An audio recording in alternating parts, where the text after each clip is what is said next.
Bonsoir à tous, l'essentiel de l'info, samedi 17 février 2017. Le cardinal Grégor de la ville saint-résienne d'Alandal a été choisi pour prendre la tête de l'église chrétienne 4 jours seulement après la mort de l'ancien pape Irnalai III, dont les funérailles ont eu lieu ce matin.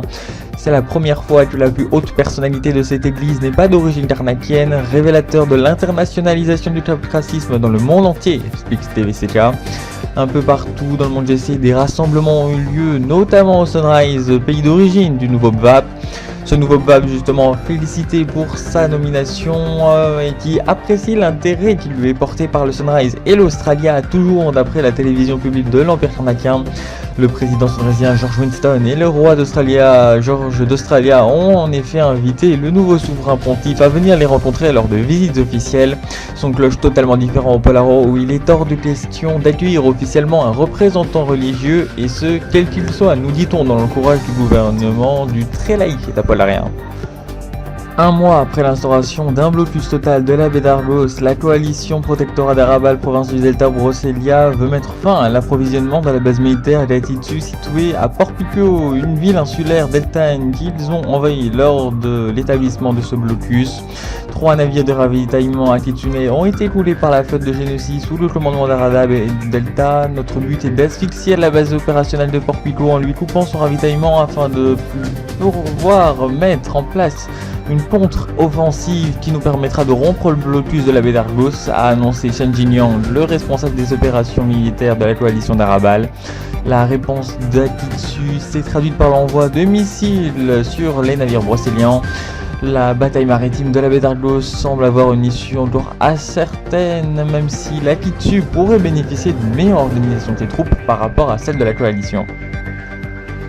Une réponse philicienne doit être apportée, les égos nationaux n'ont pas leur place. Ce sont les mots de Nathanaël Dallion, le président de l'Union philicienne, qui convoque cet après-midi les ministres de la Défense et des Affaires étrangères des 6 pays membres de l'Union au sujet de la situation dans l'ancienne République impériale de Titienne.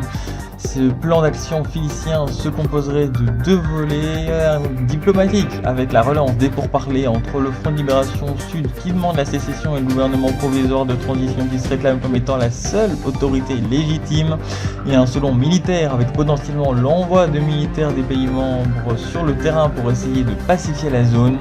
Nathanaël Dallion qui demande également à l'Australie et à la France de geler leurs opérations pour adopter une position unique et claire, a annoncé le président de l'Union philicienne. Après sa violente arrestation jeudi dernier, l'ancien directeur général du groupe Bézia, Ferragus Godin, a été condamné à 6 ans de prison pour avoir saboté le système d'alarme incendie, avoir mis volontairement feu aux anciens locaux du groupe en juillet 2012.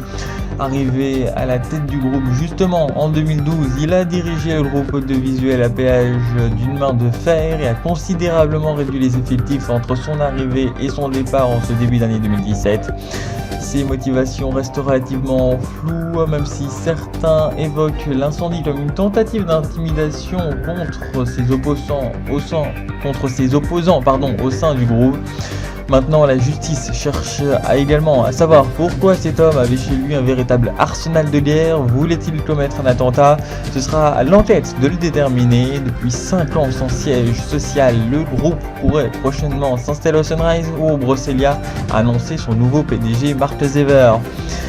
Près d'1 an après sa réforme, l'organisation des cités GCN va élire son président par la communauté au début du mois de mars. Pour l'instant, 2 candidats sont déclarés, les personnes de Sakuro Taiwan, mais les candidatures sont ouvertes jusqu'à ce dimanche et d'ailleurs pourraient bien être étendues pour laisser plus de temps aux personnes possiblement intéressées de se présenter.